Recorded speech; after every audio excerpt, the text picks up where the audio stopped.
Welcome, everyone. I'm Coach Nesci with Shooting School Basketball, and you are listening to Meet Your College Hoops Coach. We chat with college coaches to get the inside view of their college and their basketball program. Today, we have with us Coach Keith Kenny, the head coach at SUNY New Paltz. Coach has just completed his third season, at SUNY New Paltz. Coach, good morning. Good morning. Thanks for having me. I appreciate it. Great. Coach, could you give us a brief description of SUNY New Paltz?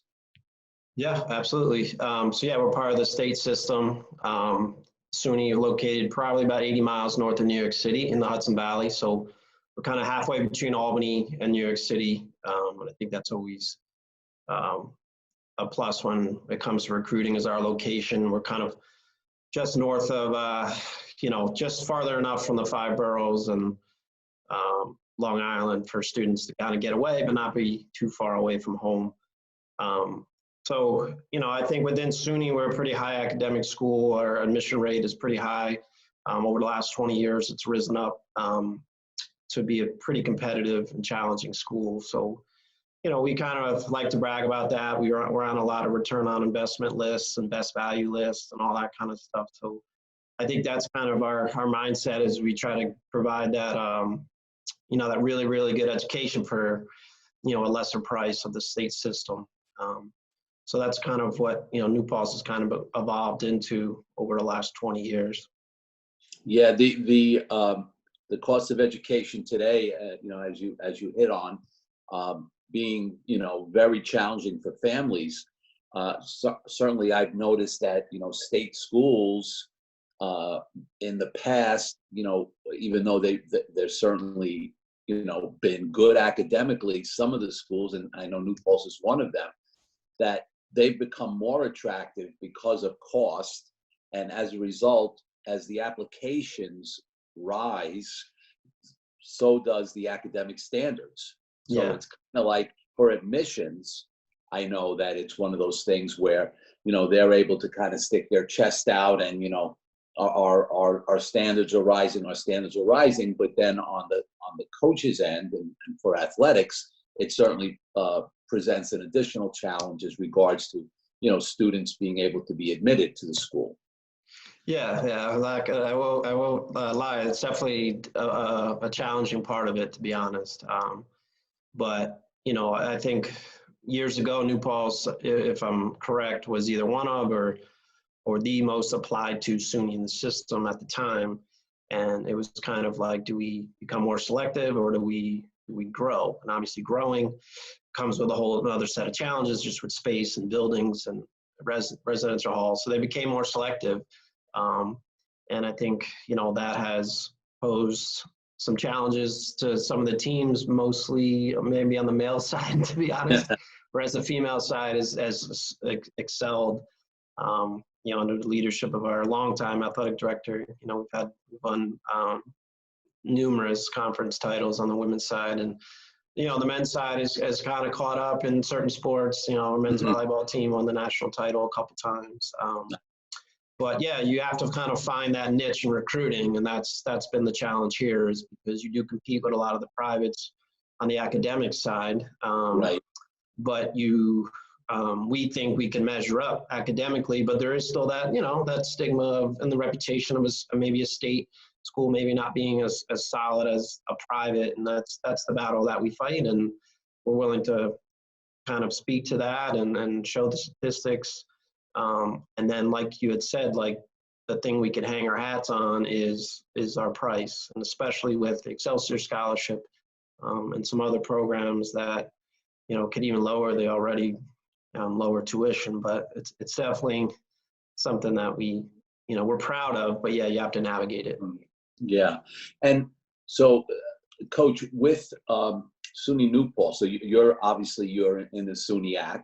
Do you want to speak on that a little bit, your conference? Yeah, I think when I recruit guys, I kind of say, like, listen, there's Division 1, 2, and 3, and then there's also, there's levels within Division 3, in my opinion. And I think there's national conferences that we've all heard of, and obviously NESCAC, and there's, the Wisconsin schools, but, the SUNYAC is a league of men. I always say it's a very tough conference, and I think, the top 4 or 5 teams every year have a lot of scholarship transfers, and I think people are surprised how high a level it is, and we have to recruit to the top 5 level in the conference, and sometimes that's difficult for families to hear when they say, well, I'm being recruited by X school and Y Division III school, and I'm like, yeah, I know, and they might say, well, your record isn't at the top of the league, and I say, yeah,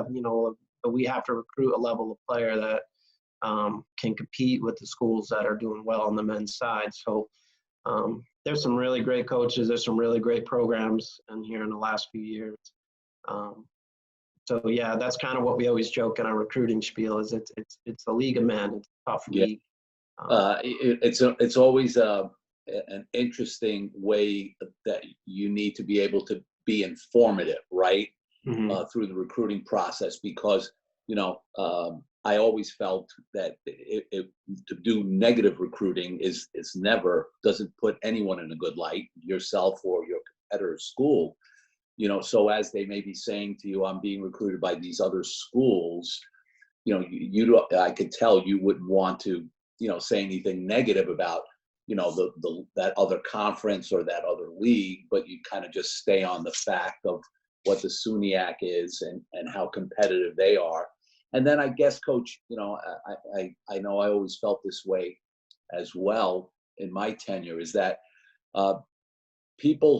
families and recruits, until they get to see you play and get to see a conference game, then they can have an idea of, what the level of Division III basketball is all about, because it's a misnomer. Like, they just, until they see it, the competitiveness, the commitment that the athletes that we have in Division III, is not, at a lower level. It's just not. And, I think once they get to see that, they can appreciate, what the competition and the high level of basketball that it is.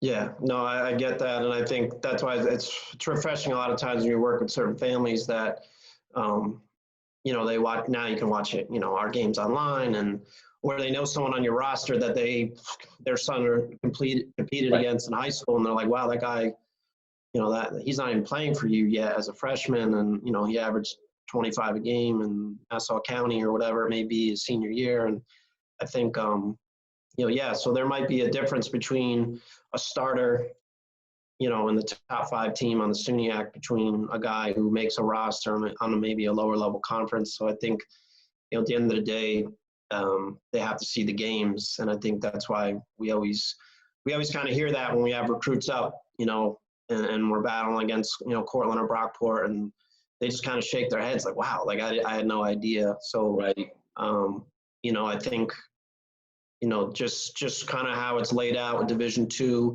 I don't think the gap is that big between like high level D3 and lower level D1. It's just something where, you really got to see it to believe it, because it's hard to, people don't really necessarily get, hear about it like that. Yeah. Coach, regarding your recruiting then, when we talk about the SUNYAC, the conference, because that's where you compete in, but as regards to your specific recruiting at SUNY New Paltz, do you compete mostly against the other SUNYAC schools, or is it, other just, area schools that may not be in the SUNYAC? Who do you compete against generally? I think it's balanced. I think, percentage-wise, probably the top percentage is against other SUNYs. I definitely think we venture against a lot of privates as well because of our academic standing. So that becomes, like I said, usually a money question, or, kind of validating that we are as good as school. We have to kind of provide those statistics. And but also, I think a lot of the Division III schools that are south of us, and that might be, the Skyline Conference and other conferences that are down there, because, that's usually where we draw from. It's just kind of how it's worked out. Right. So yeah, I would say, like, the other people that we compete with, and I'm sure everyone in our conference will say that, is Division II. And the ultimate, it's, we always try to, you can't fill your whole roster, obviously, with these types of guys, but we always try to recruit those guys that can play at that level, because Right. I went through it as a recruit. There's just not enough scholarships to go around. And we try to be there for, certain guys that maybe they certainly have the level. We just lost a few recruits in the last 2 weeks that got Division II scholarships to good situations. And, at the end of the day, we know there's just not enough schools out there to give every player a scholarship at the Division II level in New York, especially. So, so I would say we do compete with that as well. And the SUNYAC schools, I think, can compete with that because of the money. Right. Because not a lot of these, not the Division IIs aren't necessarily always full scholarships. So, with financial aid and certain programs we have, like EOP and the Excelsior Scholarship, we can compete a lot of times with Division II on the financial side. Right. A lot of times we will claim, that, hey, maybe we might be a better academic institution. And then we kind of decide, like, what kind of career do you want to have? Do you want to play at that level, or do you want to maybe, play at a little bit lower level that is still great competition, but you might have a larger role. So you kind of, it's usually recruit to recruit. Right. And so for you, Coach, when you're now looking at players, what for you would be, what are quality players on the basketball side of things for you? Like, what is it that you're looking for, within, like, the backcourt players you have, and, your front court players? What are the qualities you're looking for? Yeah, I think, like, like most coaches, once there's that initial skill set or that initial kind of talent benchmark that you hit, that, okay, this guy can play at this level. For me, right away, it's just the competitiveness. It's just like, those are usually the questions I ask every, high school coach and AU coach, just his competitive nature. And to be honest, just work ethic, because at our level, as you really have to be a self-starter, given the NCAA, limitations on off-season training and stuff like that. So I start there with the competitiveness and the work ethic and toughness. And then, to me, then I move on to, like, the rest of the stuff. And then as far as like what types of players, everybody, wants the 5-tool players, but, at our level, you don't always get that, there's always something that's missing, and that's fine. But for me, I always honestly, I start with shooting and work backwards. And I gotta, especially this day and age, I just say, that's my first question to our assistants. Well, can you shoot or not? Is he a shooter or not? And then we just start going backwards from there. Does he have to be guarded, that kind of stuff. And, obviously we kind of break it down like most guys are nowadays by, ball handler, wing and post guy. But, those are kind of the qualities I look for right away. And then it goes right into, can he shooting and can he shoot? And then we get into the defensive stuff. We like to switch 1 through 5, the last couple of years. We've had some success with that. So, then we'll get into kind of more of the details. Yeah, you made a great point, in my opinion, Coach, when you were talking about, looking for self-starters. And, in Division III basketball, the fact that we are limited in our contact with our players, I think that's such a great point, because as much as we give our players and are assisting them during the time we can spend with them on the court, if they don't have that little extra within themselves, they will not be able to take full advantage of all that other time. Even though we can structure and give them, ideas and ways to improve their game, a lot of it, really falls on their shoulders. So it's a great point. And I think, those are one of the intangibles that, if as coaches, we're able to hit on finding those kids and being able to see those qualities, through the recruiting process, which is not so easy, right? Because that So, involves a lot of contact, meaning not just talking, but also seeing what, and follow up with the people in their lives, their coaches, AAU coaches, as you mentioned, watching games and seeing how invested they are maybe during timeouts. And if yeah. they're taken out of the game, how do they respond, coming off the court? Are they invested in their team, or are they just invested in themselves? So it's a great point, Coach. And I think it's a lot of those little things that can separate, recruiting, where you're able to sometimes hit a home run where, someone else could completely overlook a player. Yeah, I think I think a lot of that falls under the kind of the love of the game umbrella that I like to use, because I think at this level we just assume, well, they play college basketball, so they must love the game. I think that's been the biggest thing with me coaching, that I've have seen that it's not always the case, and I think the people that really love the game, then they do those things. Then they are working out when they don't, when they don't have to. They are kind of doing those things, in the off season, or, even during the season when they're not playing and they're not ready yet. So, I think, like, yes, there's always level of talent and there's distinctions, but, I've seen it go, I've been at New Paltz for 17 years. I've only been coaching for 3 or 4, but I've been around and I've seen it go the opposite way, where guys were absolutely not even recruited, barely, that ended up being captains, senior Sure. captains. And I've seen it go the other way, where, you come in much heralded and the career doesn't necessarily pan out. And usually when you dig deep, it usually comes down to that work ethic, passion piece.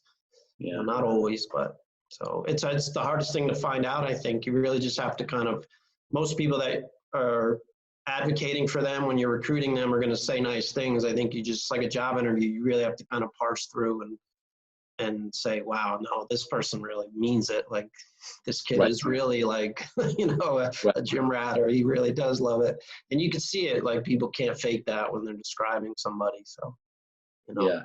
that's definitely something you look for. Yeah. Coach, so we talked a little bit about the academic profile of the school, and, I'm interested to hear for yourself now, when you get through a season or during the season, how are you able to assist your players in balancing their athletic and academic responsibilities? Yeah, I think, most coaches would agree, and we always kind of make the joke here too, like we probably spend the least amount of time actually coaching them. I think the outside stuff is, I think for me, when I took over the job, I mean, I'm, obviously was chomping at the bit like everybody else, and I'm a basketball junkie, my whole entire life. I really kind of had to realize that, that's, I wouldn't say it's a small part of the job, but it's definitely like, the constant meetings and the constant support, I think, has ended up turning into almost, I wouldn't say it's my favorite part of the job. There's nothing like right before the ball tips up and you're ready to compete. I think practices are amazing, but I've really come to realize that, the success that they have maybe on the court is really about the support system they have at the school. So, I think setting them up in the off season or during the season with academic support and, mental health support and support for, kind of a program for them to excel basketball wise, I think is something that I've really enjoyed. So, and you got to be creative at this level, just because you don't have any off season practices and stuff. But, we meet with all of our, our first year guys weekly, and we just discuss everything but basketball, and just trying to make sure they're acclimated to the college and acclimated to school. And, there's ups and downs. Like, you definitely, got to be patient with those types of guys. But I think at the end of the day, everyone kind of agrees it really is kind of the relationship you have with them. And I think that can be really beneficial selfishly for a coach who maybe, you haven't won the game, but you take those other things to kind of make you a better person. You take that, just knowing that you're helping him and you're helping them and their family. I think that's something we really enjoy here, the off the court stuff. Yeah, well, at the end of the day, coach, the amount of time that we spend, with our student athletes, over the course of, a year, and then you multiply that by your 4-year players, it's quite a bit of time.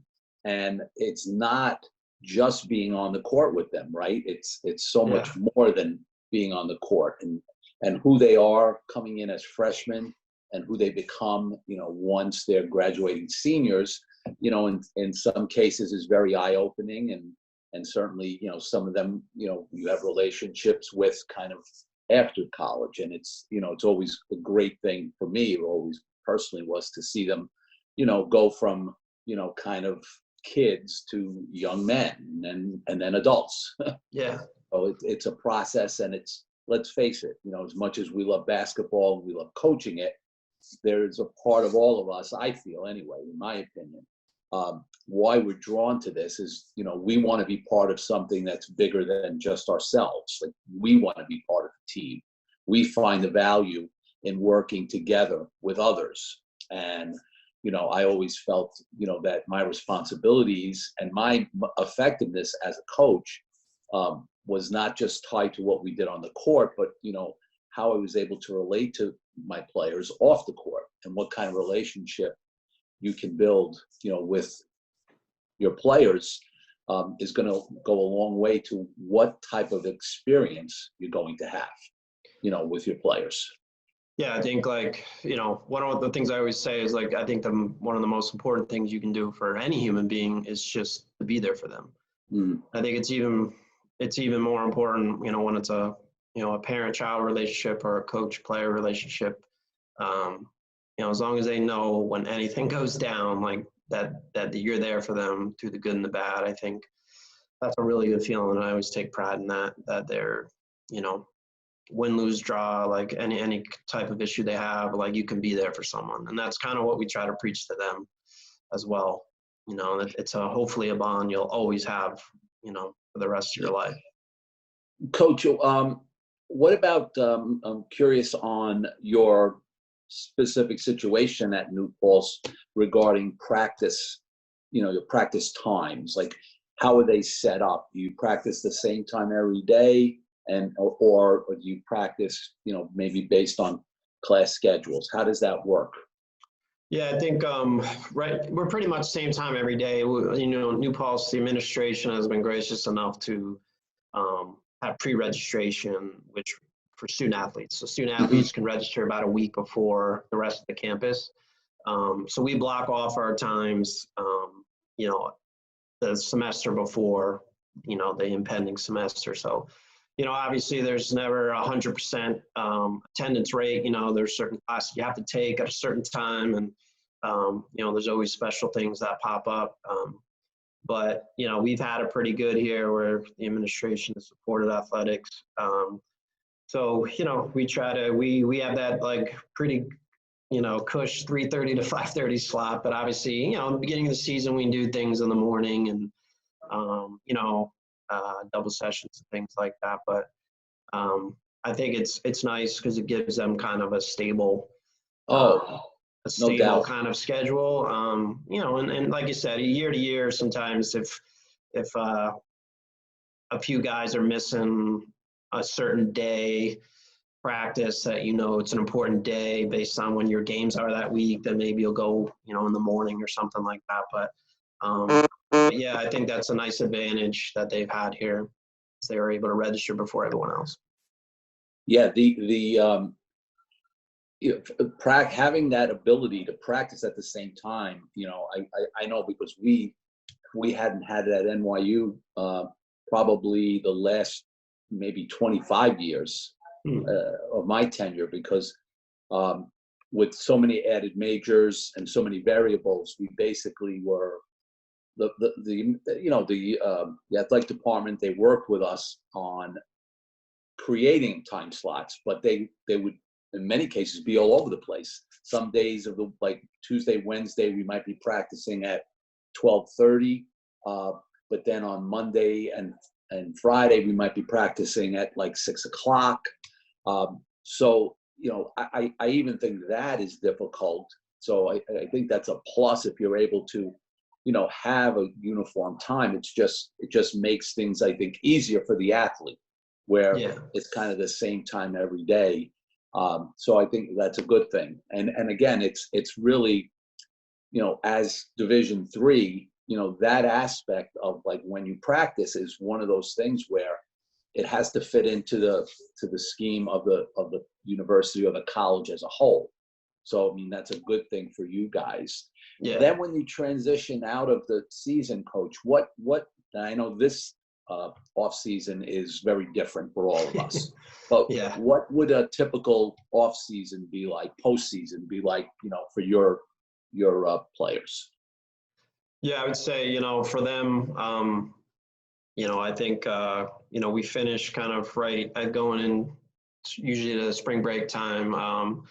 So yeah, I think, initially it's a time to decompress and kind of, catch up on schoolwork and stuff like that. But, we have postseason meetings like every other program just to kind of evaluate where they are, and we kind of go over, highs and lows in our program. We always talk about highs and lows. A lot of times we'll do it after every game, or we'll do it periodically. And we'll just talk about the good and the bad. Like, how do you feel like you did this season? And what do you think you need to improve on? So we will talk with them about that and always kind of keep the communication open, and talk about their futures and what they need to do to get better, obviously, on the basketball side of things. And then obviously, locking them in academically and making sure they're on that right path. And then, at that point, like we said earlier, you have to really rely on those team leaders, So Right. it's not just every guy, chances are you're not going to have 15 guys that, are, gym rats, and hopefully you have a roster full of those guys, but it's always a handful of your team leaders that kind of push everybody like back in the gym. So a lot of times we'll just kind of tell them individually what they need to work on, but then even as a team, it's kind of what we weren't good at. And I think they use that kind of time frame to figure out, what we need to do to get better. And then obviously, usually that's a pretty hot time for recruiting and visits, which obviously got blown out the water this year. But, and a lot of times, that's part of their, role as being part of the program is helping with recruiting on these visits to kind of hopefully bring those recruits in to help us. So, yeah. And then, the worst part of the year is when we send them home. Like I can't stand it, because then you don't see them for 3 months and stuff like that. So obviously this year is completely different. And, and then as coaches, it's really just, evaluation and recruiting, Right. I think my biggest thing personally is I always kind of I go through every single situation, like kind of end of game situations. And I kind of, I kind of document like, that was a good decision. Maybe that was a bad decision. And then, I make that kind of master list for next year and kind of figure out, I mean, obviously you evaluate roster and you evaluate, what you need, and recruiting is daily 24/7, as you know, but, for me, those are the kind of things, I start working on right away, because while they're fresh in my head, because there's so many decisions you make throughout a season, I try to write those down after every game and evaluate that. Great. And I'm sure, Coach, you're trying to wrap up recruiting now, right? It's probably decision time. Did they do anything different as regards to you? Are you rolling admissions? No, we're not. We're usually May 1st, but that got pushed back just because of everything going on. Because I think most schools are doing that. So, usually we're done by now. Usually April is when a lot of the, some of the higher level guys will kind of realize maybe the Division II scholarship isn't coming. But I think everything is definitely slowed a little bit. It was difficult, obviously, the recruits that we had, high-level guys that were scheduled to come in March. I mean, we had guys that were literally scheduled the week of March, I think 20th or whatever that week was. So, I feel for some of these kids that haven't gotten to all the schools that they were looking to do. So, So yeah, it's almost over at this point. I think, we're still recruiting a few guys because the deadlines have kind of been pushed back. Yeah. So it's definitely uncharted waters for everyone. I think everyone's Right. just trying to figure it out. Yeah. So. Well, I wish you luck with it, Coach, because in recruiting, as you know, a little luck goes a long way. Yeah. It's part of the equation. So I Yeah. certainly wish you luck with it. And Thank you. this, I think, has been great today, Coach. I think it's been informative. It's going to be information that I know our clients and players here and their parents are going to be able to get good information. And certainly, I know they'll be able to follow up with you if they have interest in SUNY New Paltz. And all your information is up on the website. So thanks again, Coach, so much for spending some time with us. And again, I wish you all the best. Yep. Thanks for having me. I really appreciate it. Stay safe. You too, Coach. Thanks. Yep. Bye.